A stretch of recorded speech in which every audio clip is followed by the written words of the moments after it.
Jumpa lagi dengan saya dalam pelajaran kimia kelas 12. Sekarang kita akan masuk ke menyederhanakan redoks suasana basa. Dan acuan kita adalah YouTube sebelumnya, yaitu seri kimia kelas 2, reaksi redoks dalam keadaan basa ya. Silakan Anda saksikan. Anda akan lihat di sini bahwa menyetarakan reaksi redoks dalam keadaan basa itu sama saja dengan reaksi redoks pada suasana asam untuk langkah 1 sampai dengan langkah 7. Setelah langkah 7 tinggal langkah penyelesaian akhir, langkah 8 dan 9. Ya, tapi tidak terlalu sukar. Dan kalau di dalam suatu reaksi tidak disebutkan suasananya, kita anggap suasana asam. Kalau suasana basa harus disebutkan. Ya. Kemudian sebagai tambahan, Anda bisa saksikan seri KSM kimia yang agak sedikit lebih sulit. Di video yang ketiga tentang reaksi redoks ini adalah menyetarakan redoks soal OSP 2019. Ya. Sebelumnya Anda sudah saksikan soal UTBK 2019. Ini soal provinsi. Kemudian soal tingkat kota 2017 dan 2019. Anda bisa saksikan di seri KSN Kimia menyetarakan redoks OSK 2017 dan 2019. Oke. Ini soalnya diambil dari halaman 69, jadi kalau Anda ambil halaman 69, nah ini. Ini ada soal nomor 7C, ya, nomor 7C. Ya. Dari latihan subbab A buku saya ya. Maestro Kimia.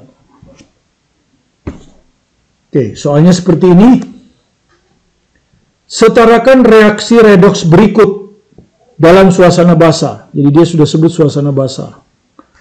Dan tunjukkan mana spesi yang bertindak sebagai oksidator. Jadi mana yang bertindak sebagai oksidator, yaitu reaksinya reaksi reduksi. Dan mana spesi yang bertindak sebagai reduktor. Anda sudah tahu, yaitu spesi yang mengalami reaksi oksidasi. Ya. Ini reaksinya. Ya. Reaksinya. Ya, jadi kita disuruh menyetarakan. Dan 7 langkah pertama, jadi langkah 1 sampai dengan langkah 7, itu persis menyetarakan seperti suasana asam ya. Jadi kita kerjakan aja persis seperti suasana asam. Pertama, kita pisahkan reaksinya. Di sini jelas Cl2O7 berubah menjadi ClO2-. Jadi Cl2O7 yang nggak usah kita tulislah fasenya ya, berubah menjadi ClO2-. Kemudian yang kedua, H2O2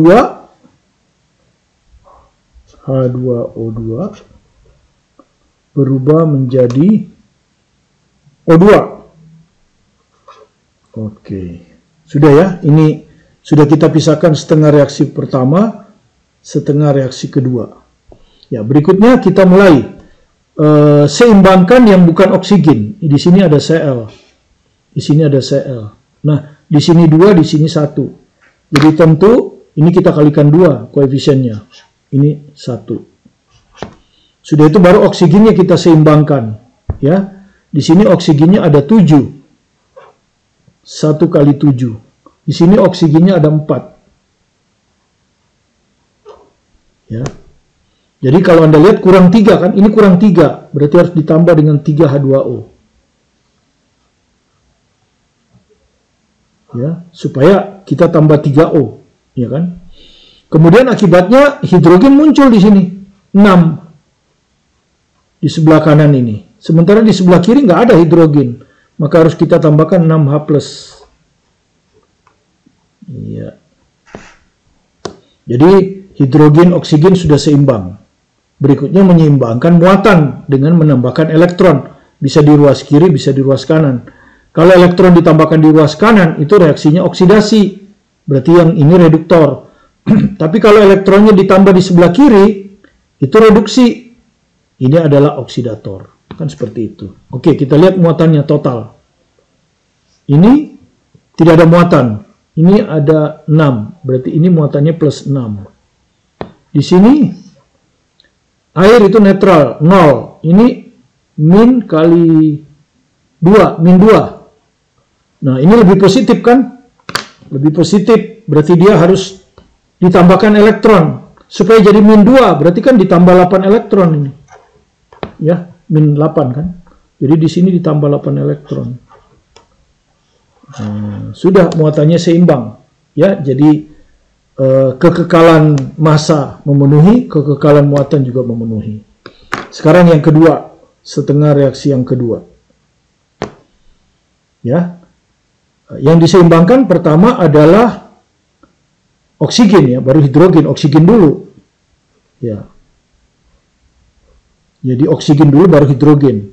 Di sini oksigennya 2, di sini juga 2. Ya udah nggak perlu diseimbangkan. Berarti ini koefisiennya 1, ini juga 1.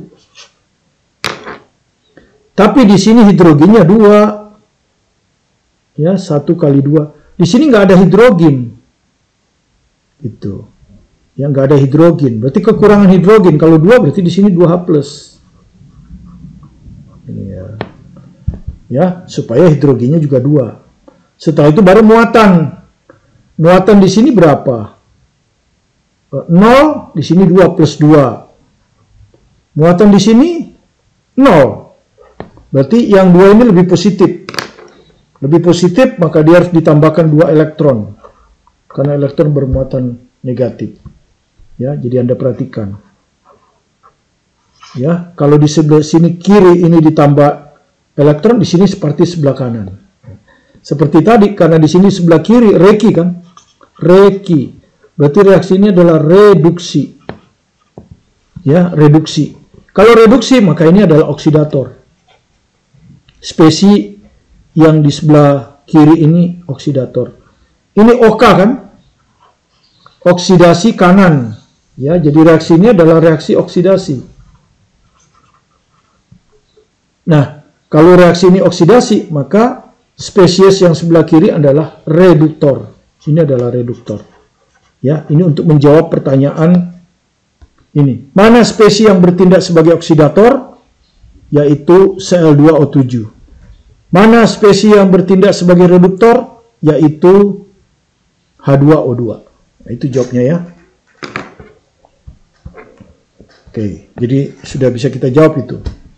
Jadi kalau Anda mau jawab di sini ya, ini aja, di sini aja. Jadi oksidator adalah Cl2O7. Reduktor adalah H2O2.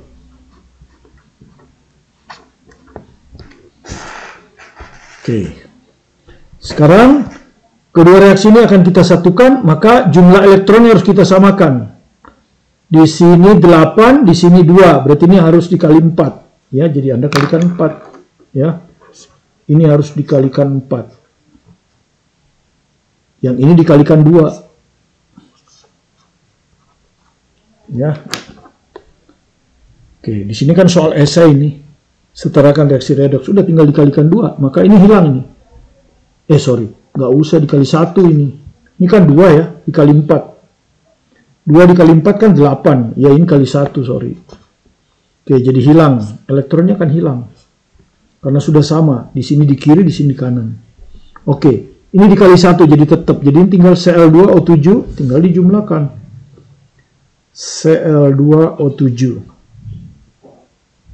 Ditambah ini. Ya, seperti ini, H2O2. Ya kan? Sudah. Ditambah 6H+. Nah, di sini kadang-kadang melakukan kesalahan. Ini dikali 4 ini. H2O2-nya dikali 4. Jadi ini 4. Nah, begini. Oke. Ini dikali 1 ya. Dikali 1. Jadi 2 Cl2-. Yang ini jangan lupa dikali 4. Jadi 1 kali 4, 1 kali 4, 4O2. Oke. Baru ditambah. Oke. 3H2O kali 1, 3H2O. Ruas kanan kan. Yang ini 2H plus dikali 4 ditambah 8H plus.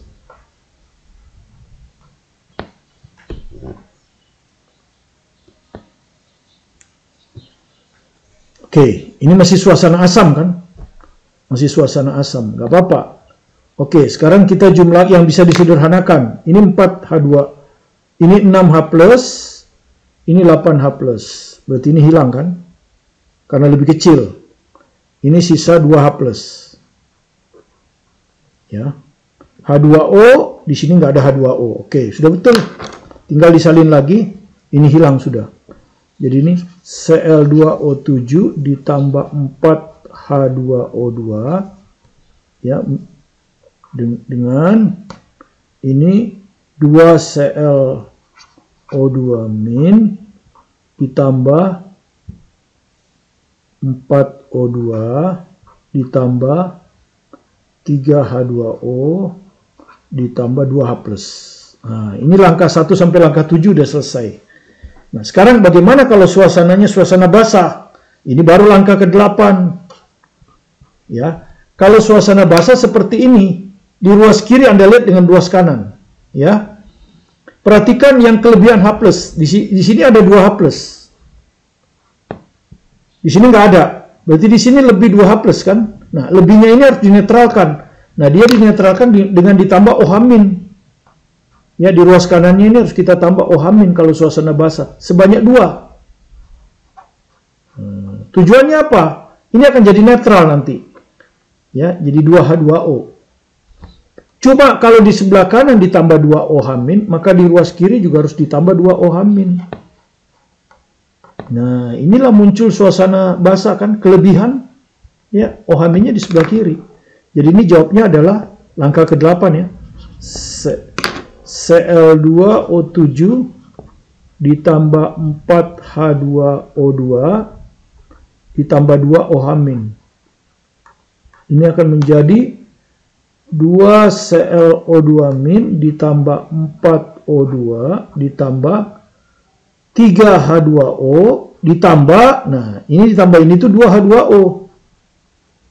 Gitu. Itu langkah ke-8. Kemudian langkah ke-9 terakhir. Tinggal disederhanakan.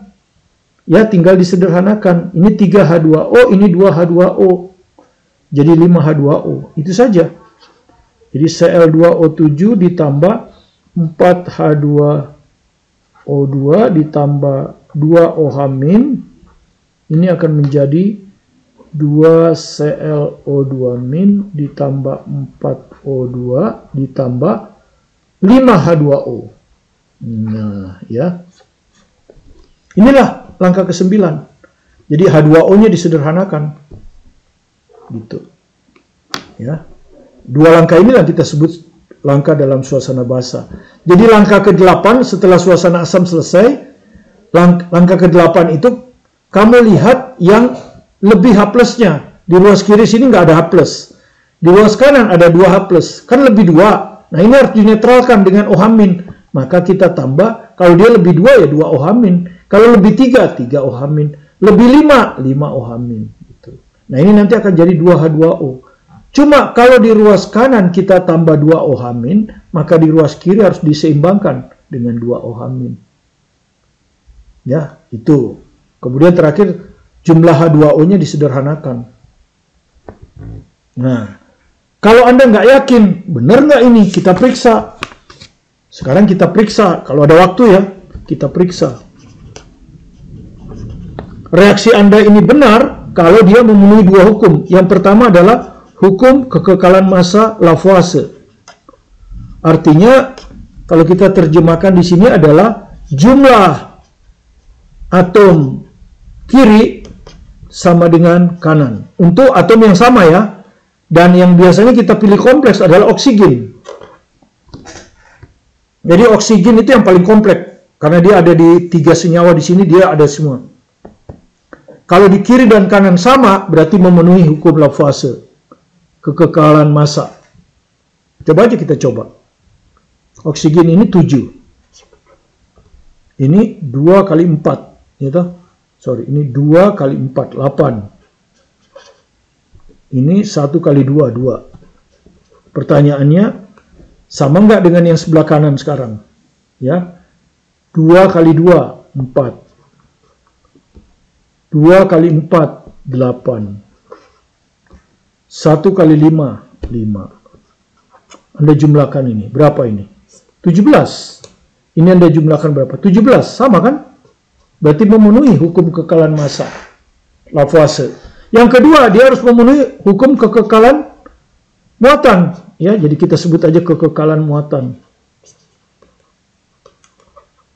Artinya sigma muatan di sebelah kiri harus sama dengan sigma muatan di sebelah kanan. Gitu. Kalau nggak sama, salah. Jadi reaksi penyetaraan reaksi redoks itu harus memenuhi dua hukum. Hukum kekekalan massa Lavoisier dan hukum kekekalan muatan. Kalau itu berlaku, maka jawaban Anda benar. Coba kita lihat sekarang. Ini nggak punya muatan, 0. H2O2 juga nggak punya muatan, 0. Ini muatannya berapa? Min kali 2, min 2. Itu ruas kiri. Ruas kanan, min kali 2, min 2. Kan apakah sama? Oksigen tidak punya muatan. Air juga nggak punya muatan. Nah, kalau Anda lihat, ini min 2. Ini juga min 2. Sama. Jadi benar sudah. Jadi kita yakin bahwa jawaban Anda benar. Kalau sudah begini. Ya. Inilah yang bisa kita berikan pada Anda. Jadi terima kasih. Anda sudah menyaksikan video pembelajaran kami tentang menyetarakan redoks suasana basa. Sekali lagi, saksikanlah dua ini. Seri kimia kelas 12 menyetarakan persamaan reaksi redoks dan seri kimia kelas 12 reaksi redoks dalam keadaan basa. Baru Anda saksikan lagi contoh ini. Ya, mudah-mudahan dengan banyak menyaksikan contoh-contoh soal dan konsep dasarnya, Anda bisa menguasai kimia dengan baik. Karena kimia tidak terlalu sukar asal Anda rajin. Ya, jadi Anda rajin dan diulang-ulang. Maka sama dengan saya, Anda akan menguasainya dengan baik. Oke, terima kasih Anda sudah berkunjung ke video pembelajaran kami. Jika Anda merasa terbantu dan belum subscribe, silakan di-subscribe supaya Anda bisa mengikuti tuntas pembahasan kami tentang kimia yang diambil dari buku Maestro Martin Kanginan ini. Dan Anda juga bisa meminjam buku ini di perpustakaan atau membelinya untuk bisa belajar dengan baik di samping dengan bantuan video pembelajaran YouTube baik yang saya jelaskan ataupun rekan-rekan saya yang lain yang menjelaskan. Ya, tetap semangat belajar mandiri di rumah. Sukses akan selalu bersama Anda, bersama saya, Martin Kanginan. Terima kasih.